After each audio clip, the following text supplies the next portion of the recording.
Բարի օր հարգելի հետևորդներ, եթերում ABC լուրերն է, ես Գառնիկ Թաֆյանն եմ, ժամի լուրերի մասին նախ համարոտ։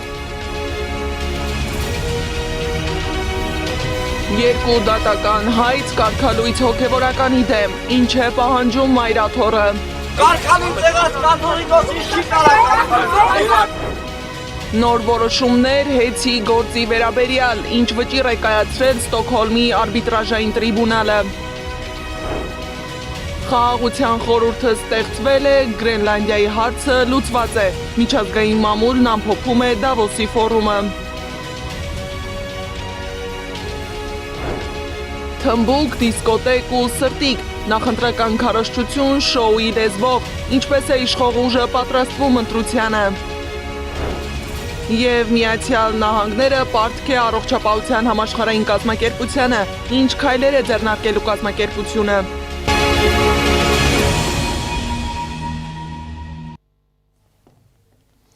Արցախում այլևս հայ չկա, այնտեղ մնացած վերջին 10 հայը և 1 ռուս Հայաստանի քաղաքացին դիմել են Ադրբեջանի և Հայաստանի պատկան մարմիններին Հայաստան տեղափոխվելու խնդրանքով։ Սոցհաբ նախարար Արսեն Թորոսյանը հայտնել է, որ նրանք արդեն Հայաստանում են։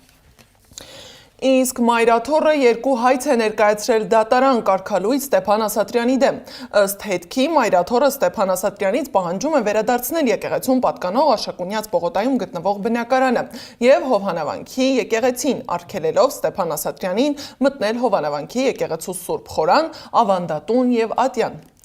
Բացի այդ, պահանջում են բռնագանձել դատական ծախսերը, այդ թվում նախապես վճարված պետական տուրքի փողը։ Եկեղեցու շահերը դատարանում պաշտպանում է փաստաբան Արա Զոհրաբյանը։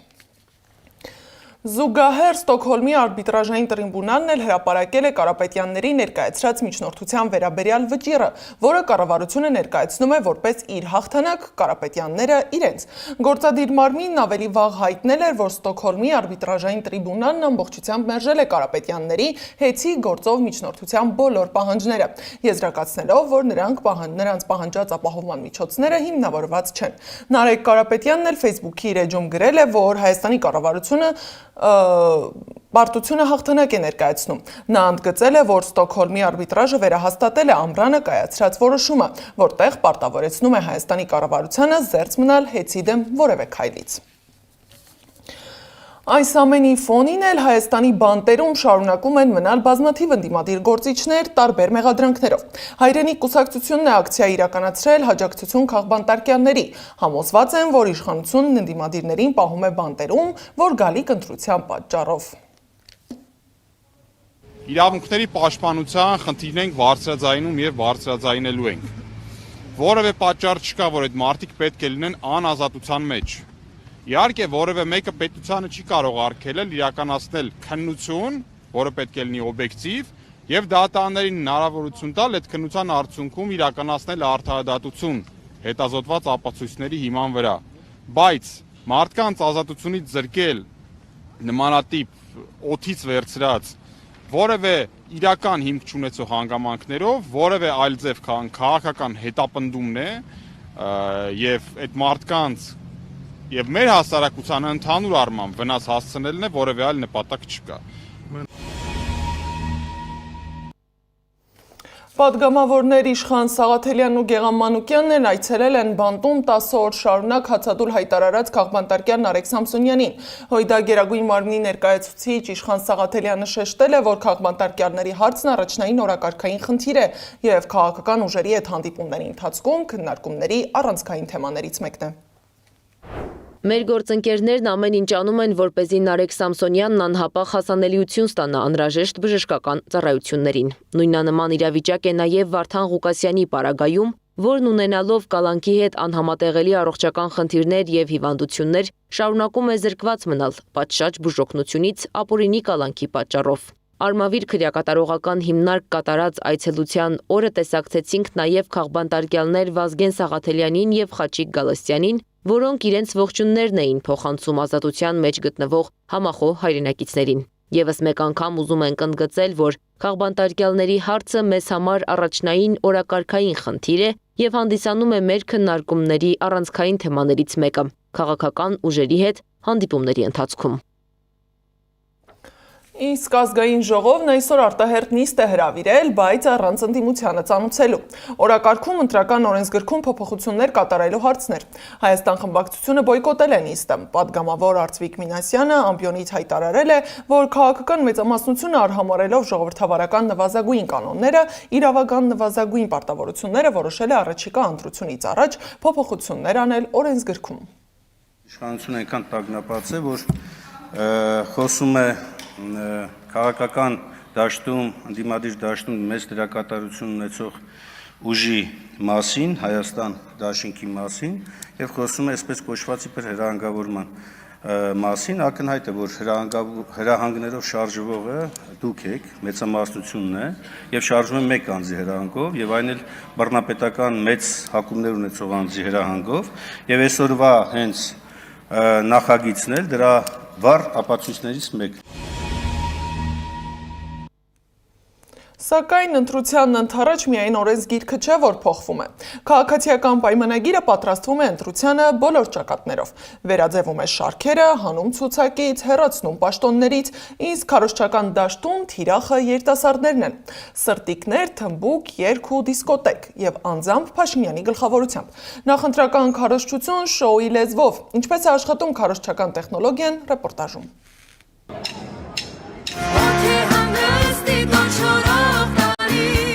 Հոգեհանգստից կյանք դուրս եկած, մեզ շատ մոտ, չկորցրած, բայց վերագտած։ Սա է Նիկոլ Փաշինյանի պատկերացրած Հայաստանը, որի համար հատուկ երգ է գրել ու ձայնագրել։ Սակայն եկեք հետհայաց գցենք, հավաքենք կտորները, ամբողջացնենք փազլն ու հասկանանք իրական նպատակը։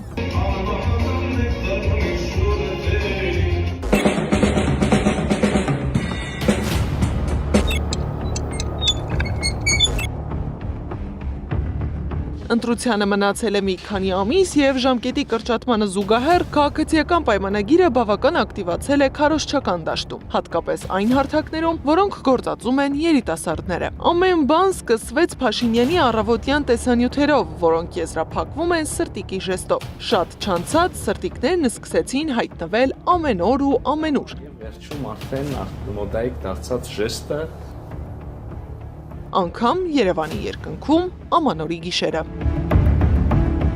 Թիրախը երիտասարդներն են, խնդիր ունեն հասարակության հենց այդ շերտին իրենց դաշտ բերելու, կլինի դա բլոգերական տեսանյութերով, թմբուկ նվագելով կամ երիտասարդական դիսկոտեկով, համոզված է քաղտեխնոլոգը։ Երիտասարդների շրջանում վերաբերմունքը այս իշխանություններին եւ մասնավորապես Նիկոլ Փաշինյանին շատ հետաքրքիր է։ Երիտասարդները ավելի շատ վերաբերվում են որպես մեմի, այսպես ասած, պերսոնաժ, այսինքն ավելի շատ ձեռ են առնում, ավելի շատ կամ ինչպես իրենք երիտասարդներն են արտահայտվում, այդպիսի բառ կա, բոցվում են։ Փաշինյանական հաջորդ քաղաքական տեխնոլոգիան դիվանագիտական լուրջ կապերի ու ձեռքբերումների իմիտացիա ստեղծելն է, համոզված է պատգամավորը։ Խաղաղության նախաստորագրված համաձայնագիր, խաղաղության խորհուրդ եւ ջերմ հարաբերություններ Թրամփի հետ։ Մամիջանյանի խոսքով Փաշինյանն ունի հստակ խնդիր։ Ինքը այս ժամանակահատվածում ամեն ինչն է օգտագործելու, թե եվրոպական քաղաքական ընտանիքի հավաքը Հայաստանում, ԱՄՆ փոխնախագահի այցը Հայաստան։ Ինքը այդ բոլորը փորձելու է ցույց տալ, տեսեք, ես ինչ ուժեղ տղա եմ, որ ուժեղ տղաների հետ եմ։ I have a busy Փաշինյանից բացի ակտիվ են նաև մյուս ՔՊ-ականները։ Ինստագրամում, TikTok-ում ու Facebook-ում տեսանյութերի շարք են հրապարակում, հետ չեն մնում թրենդից ու հետևում են սոցցանցերի ալգորիթմներին։ Բայց եթե Փաշինյանն ուզում է ընտրազանգված հավաքել, ապա մյուս ՔՊ-ականներն այլ խնդիր են փորձում լուծել։ Նրանք լուծում են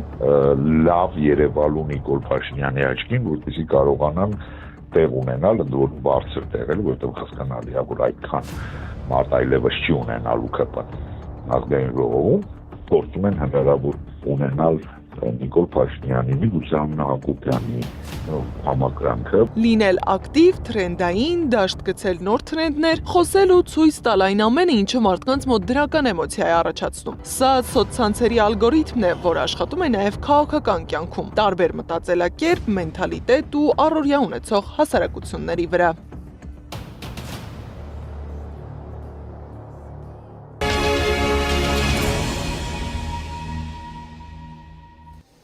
Խաղաղության խորհուրդը ստեղծվել է և Գրենլանդիայի հարցը գործնականում լուծված է։ Սրանք Դավոսի համաշխարհային տնտեսական ֆորումի նախնական արդյունքներն են, գրել է Կոմերսանտ պարբերականը։ Դոնալդ Թրամփը խոստացել է, որ նոր միջազգային կառույցը չի փոխարինի ՄԱԿ-ին։ Բացի այդ, Շվեյցարիայի հայտարարությունների համաձայն, աշխարհի ամենամեծ կղզին չի անցնի ԱՄՆ վերահսկողության տակ։ Այդուամենայնիվ, Միացյալ Նահանգները կկարողանա հնարավորինս ընդլայնել իր ռազմական ներկայությունն այնտեղ։ Թրամփը ստորագրել է Խաղաղության խորհրդի կանոնադրությունը։ Կանոնադրությունը ստորագրել են նաև կազմակերպությանը միանալու համաձայնություն տված 18 այլ երկրների ղեկավարներ։ Հստակ է, որ Միացյալ Նահանգները կունենա վերաքննիչ բաժնեմաս և Դոնալդ Թրամփը կշարունակի ղեկավարել այս կազմակերպությունը նույնիսկ պաշտոնը թողնելուց հետո։ Խաղաղության խորհուրդը կգործի ոչ միայն Գազայի հատվածում, այլև այլ տարածաշրջաններում։ Մինչդեռ Նորվեգիան, Դանիան և Ֆրանսիան պաշտոնապես հրաժարվել են միանալ կազմակերպությանը։ Դավոսում տեսախցիկները ֆիքսել է Նիկոլ Փաշինյանի և Իլհամ Ալիևի ոտքի վրա հերթական կարճ խոսակցությունը։ Թե ինչ են խոսել Խաղաղության ֆորումին մասնակցելու հրավերն առաջին ընդունած ղեկավարները, ձեռքսեղման ընթացքում պարզ չէ։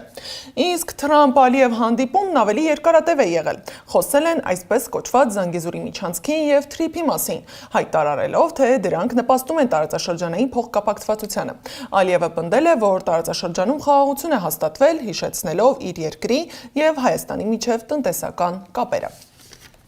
Հայաստան խմբակցության падգամավոր Քրիստինե Վարդանյանն է խոսել թրիփի մասին։ Պարզվում է, ԱՄՆ-ն բանակցում է ադրբեջանական պետական գործակալությունների հետ թրիփում ներդրում անելու համար։ ԱՄՆ-ն բարձրաստիճան պետական մակարդակով բանակցում է ադրբեջանական պետական գործակալությունների հետ, որպիսի վերջիններս ներդրումներ ունենան ԱՄՆ այն մասնավոր ընկերություններում, որոնք տարբեր գործունեություն, շինարարություն կամ այլ տեսակ գործունեություն են իրականացնելու ՀՀ Սյունիքի մարզում թրիփի շրջանակներում։ Որտեղից ենք մենք սա իմանում։ Սա մենք իմանում ենք պաշտոնական հաղորդագրություններից, որը տարածվել է այն բանից հետո, երբ ԱՄՆ բարձրաստիճան պաշտոնյան, ԱՄՆ առևտրի և զարգացման գործակալության տարածաշրջանային տնօրենը այցելել է Բաքու և դրանից հետո այդ այցերի հանագումարում տարածվել են հաղորդագրությունները, որտեղ նշվում է, որ այդ պատվիրակությունը և անձամբ ղեկավարը այցելել է Բաքու, որպեսզի բանակցի պետական գործակալությունների հետ, որպեսզի վերջիններս ներդրում ունենան ամերիկյան մասնավոր ընկերություններում, որոնք հետո պիտի թրիփի շրջանակներում Հայաստանում գործունեություն ծավալեն։ Ինչ է սա նշանակում պարզ լեզվով։ Սա նշանակում է, որ այն ընկերությունները, որոնք Հայաստանում, Սյունիքում իրականացնելու են շինարարություն, այլ տեսակի գործունեություն, ամենևին կարող են ամերիկյան չլինել, այլ նրանց կապիտալի մեծ մասը, ի վերջո որոշումների կայացումը կարող է իրականանալ Ադրբեջանում ու Բաքվում, քանի որ ներդրումների մասին են բանակցվում։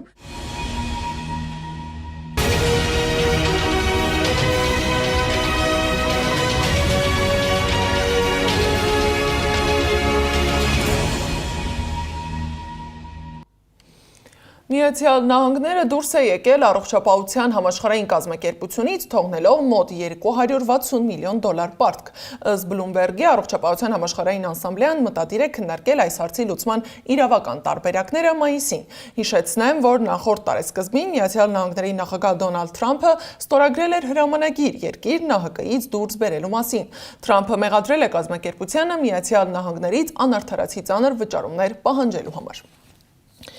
Իսկ ամերիկյան նավատորմը շարժվում է Իրան, սակայն ԱՄՆ նախագահ Դոնալդ Թրամփը հույս ունի, որ ուժ կիրառելու կարիք չի լինի։ Նրա խոսքով Վաշինգտոնը ուշադիր հետևում է վիճակին։ Իրանում բողոքի ցույցերի ֆոնին ԱՄՆ-Իրան հարաբերությունները կտրուկ լարվել են։ Թրամփը բազմիցս սպառնացել է Թեհրանին, իսկ Իրանի իշխանությունը Միացյալ Նահանգներին մեղադրում է երկրում ամիսներ տևած անկարգությունների համար։ Միջազգային լուրերը Զարա Սարգսյանի ռեպորտաժում։ Միացյալ Նահանգների նախագահ Դոնալդ Թրամփը Դավոսում ստորագրել է Խաղաղության խորհրդի կանոնադրությունն, այն անվանելով շատ հուզիչ օր, որին երկար էին պատրաստվում։ Այն, ինչ անում ենք, շատ կարևոր է, երբ այս խորհուրդը լիովին ձևավորվի, մենք կարող ենք անել գրեթե այն, ինչ ուզում ենք։ Մենք դա կանենք ՄԱԿ-ի հետ համատեղ, ասել է նա։ Խորհրդի կանոնադրությունը ստորագրել է 19 երկրի առաջնորդ, այդ թվում Նիկոլ Փաշինյանը։ Արարողությունը սակայն չի անցել առանց Թրամփի կատակների, նայելով ներկա առաջնորդներին նա ասել է. նրանք իմ ընկերներն են, ապա տեսնեմ, այո, նրանցից յուրաքանչյուրն իմ ընկերն է։ Մի րոպե, մի քանիսին ես սիրում եմ, մի քանիսին ոչ, բայց այս խմբում բոլորին էլ սիրում եմ, կհավատաք, սովորաբար լինում են 2 կամ 3 հոգի, որոնց տանել չեմ կարողանում, բայց այստեղ ներկաներից բոլորին էլ սիրում եմ։ Ռուսաստանը դեռ քննարկում է խաղաղության խորհրդին միանալու հարցը, բայց պատրաստ է $1 միլիարդ ուղարկել խորհրդին Պաղեստինցի ժողովրդին աջակցելու համար, հայտարարել է Ռուսաստանի նախագահ Վլադիմիր Պուտինը Պաղեստինի առաջնորդի հետ հանդիպմանը։ Պուտինը խոսել է նաև Գրենլանդիայի թեմայով։ Այդ հարցը Ռուսաստանին բացարձակապես չի հետաքրքրում, ասել է նա։ Ռուսաստանի նախագահը նշել է, որ Միացյալ Նահանգներն ու Դանիան պետք է լուծեն այդ հարցը։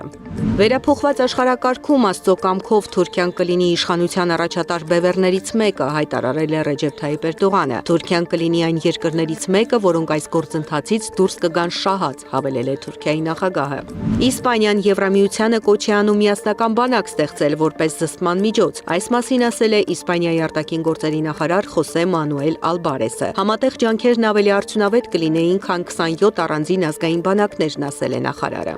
Ֆրանսիայի նախագահ Մակրոնի արևային ակնոցը մեծ շահույթ է բերել ակնոցն արտադրող ընկերությանը։ iVision Tech ընկերության բաժնետոմսերի արժեքը գրեթե 28%-ով ավելացել է Մակրոնի Դավոսի համաշխարհային տնտեսական ֆորումում ելույթից հետո։ Դա անշուշտ ցնցող ազդեցություն ունեցավ բաժնետոմսերի վրա, ասել է ընկերության տնօրեն Ստեֆանո Ֆուլչիրը։ 2030-31 թվականներին արհեստական բանականությունն ավելի խելացի կլինի, քան ամբողջ մարդկությունը միասին վերցրած, Դավոսում հայտարարել է Իլոն Մասկը, հավելելով. արդեն հաջորդ տարվա վերջին հանրությանը կվաճառենք մարդանման ռոբոտներ։ Մենք պետք է շատ զգույշ լինենք արհեստական բանականության եւ ռոբոտաշինության հետ։ Մենք չենք ուզում հայտնվել Ջեյմս Քեմերոնի Տերմինատոր ֆիլմում։ Սառնամանիք է գրանցվել Բուրյաթիայում, գիշերն այստեղ գրանցվել է -56 աստիճան ցուրտ։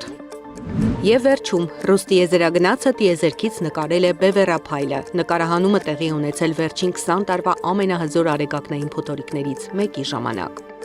Զարա Սարգսյան, Գեգամ Ղազարյան, ABC Media։ Եվ վերջում մայրաքաղաքում տեղումների պատճառով ճանապարհները սառած են, իսկ խցանումն արդեն հասել է 10 բալի։